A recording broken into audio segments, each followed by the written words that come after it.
Oke, kita lanjut dulu ke pertanyaan yang mudah dulu. Mengapa Ya, harus berinvestasi? Apalagi wah itu nanti uh, uh, monggo apalagi monggo. nanti mengapa investasinya di pasar modal, Bli? Oke Silahkan, Bli. oke, siap siap siap. Jadi mengapa investasi pasar modal ya? Sebelumnya, oke. Nah, jadi mengapa investasi di pasar modal itu sangat banyak sekali alasannya, Pak Nanda. Mungkin buat rekan-rekan mahasiswa ini lebih ke untuk melawan inflasi, untuk mempersiapkan dana pensiun supaya lebih sejahtera. Nah, yang mana yang kita tahu inflasi itu contohnya seperti ini. Dulu kalau zaman saya nih Pak Nanda beli permen 101. Kalau sekarang mungkin belum nggak dapat lagi 101, 500 mungkin satu. Ya, ya Nah, sekarang kayaknya 500-an ya. nah itu dia. Kita nggak sadar ya buat rekan-rekan mahasiswa bahwasanya ada hantu ekonomi yang menghantui kita, kenaikan harga barang tersebut. Nah, masalahnya kalau rekan-rekan punya dana, tapi ditempatkan pada tabungan konvensional, itu menurut data yang saya kemarin analisis, yang saya tunjukkan di investor.merdeka, itu ternyata jauh kalau untuk dibandingkan dengan inflasi dengan suku bunga tabungan. Pertumbuhannya sangat jauh, seperti itu. Artinya tabungan itu kalah dibandingkan dengan inflasi yang mana rata-rata inflasi 10 tahun terakhir itu di kisaran 5%-an Pak Nanda. Jadi kalau tabungannya hanya tumbuh, katakanlah 1% setahun, kan berarti turun asetnya. Belum lagi Ya, dipotong oleh biaya admin, biaya buku tabungan, dan lain-lain. Nah, itu dia. Nah, lalu bagaimana dibandingkan dengan, uh, katakanlah deposito. Deposito unggul lebih sedikit daripada tabungan, tetapi masih kalah dibandingkan dengan inflasi. Rata-rata inflasi 10 tahun terakhir dari 2008 sampai 2018 itu 5,34%.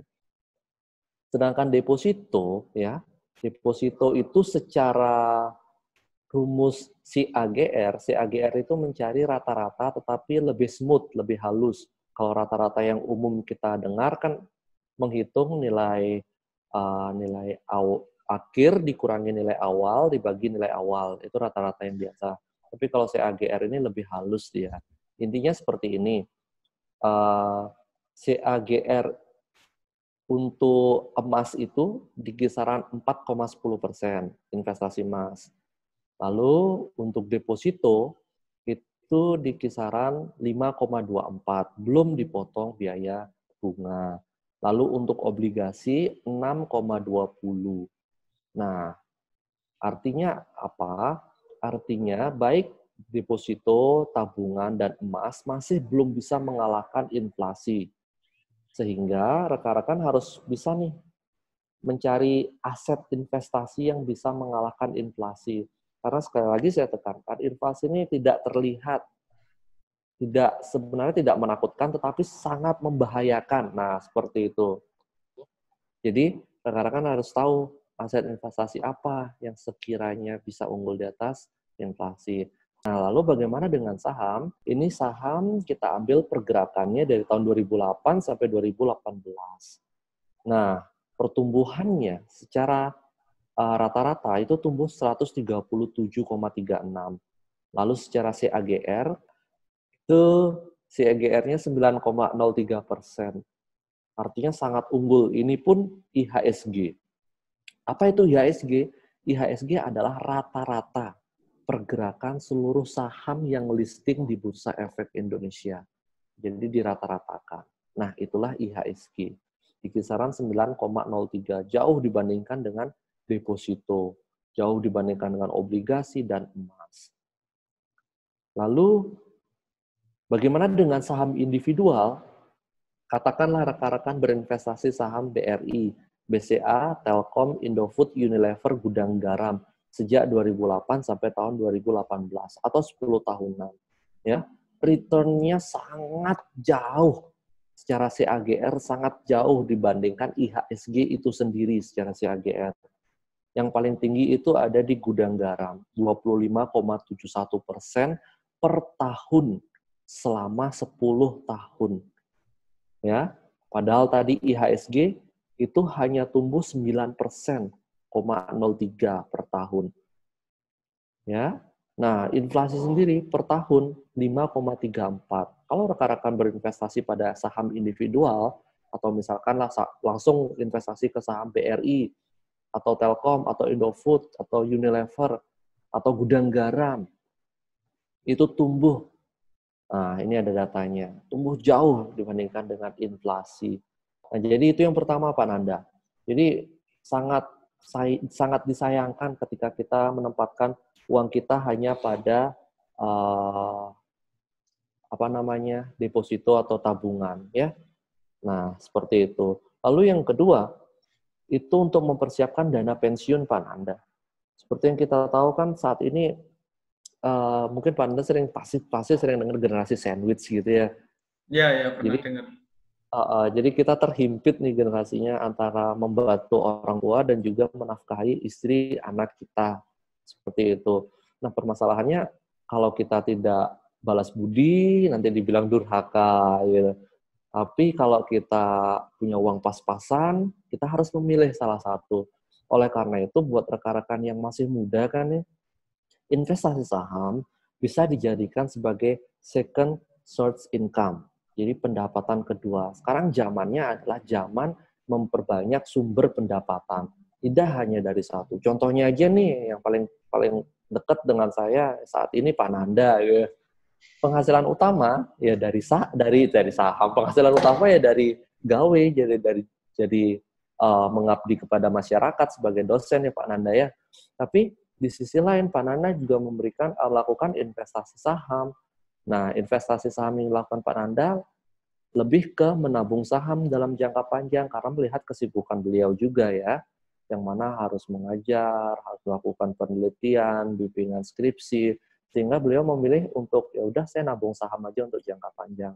Seperti itu. Nah, lalu pendapatannya apa? Nah, kan pertanyaannya, saya investasi saham, saya dapat apa? Berarti ngomongin keuntungannya Pak Nanda ya. Ketika bicara keuntungan di saham, ada dua. Keuntungan di saham itu yang pertama ada capital gain, yaitu selisih antara harga jual dengan harga beli. Ya, lalu yang kedua adalah dividen. Nah, dividen ini bagi hasil. Jadi kalau rekan-rekan nih, misalkan rekan-rekan mahasiswa, kita mau buat bisnis nih sama temennya, berdua, modal 100 juta, 100 juta.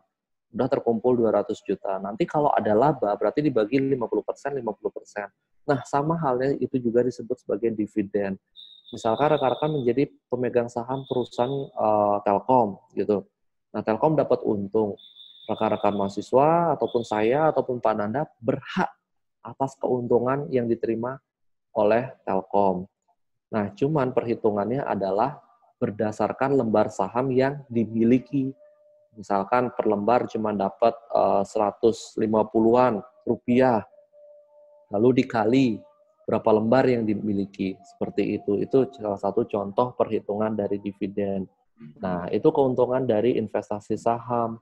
Nah, Pak Nanda, beliau lebih fokus mencari dividen. Seperti itu. Karena ingin mendapatkan passive income. Passive income itu adalah pendapatan dari aset yang diterima pada saat kita nggak ngapa-ngapain.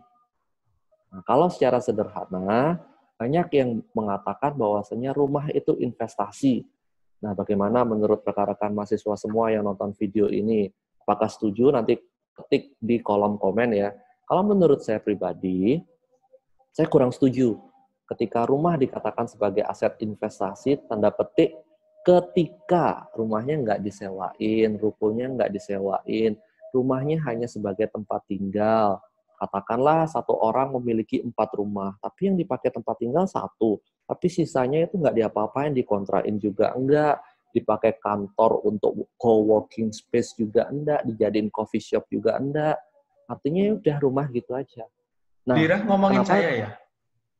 Lirah ngomongin saya itu. Sebanyak itu kah Pak Nanda ada rumah? Nggak, karena memang ada rumah yang harusnya mau dikontrakkan, tetapi karena pandemi COVID ini, ya orang yang mau ngontrak juga nggak ada. Mereka pulang ke kampungnya masing-masing. Betul ya sudah, Pak Nanda, betul. kosong gitu. Ya, jadi nganggur rumahnya.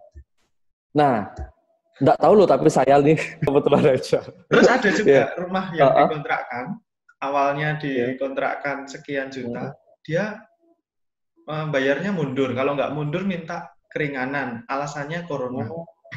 Iya, restrukturisasi gitu. Berarti dampaknya kerasa ya Iya, kena buat Pak juga. Nanda juga. Kena juga. Dan saya ingin nambahi, yang namanya passive income itu kan kita nggak ngapa-ngapain, terus dapat. Kalau kita ngontrakkan rumah, itu sebenarnya kita aktif loh, minimal.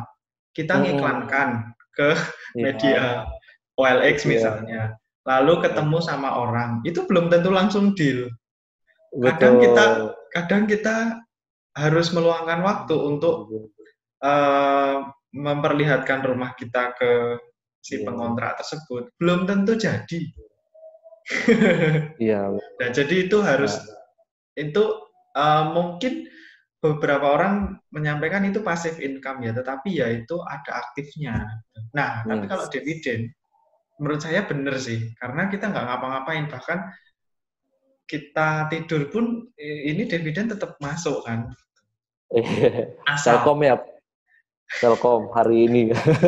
Hari ini Telkom Kumdit ya. Kumdit. Ya.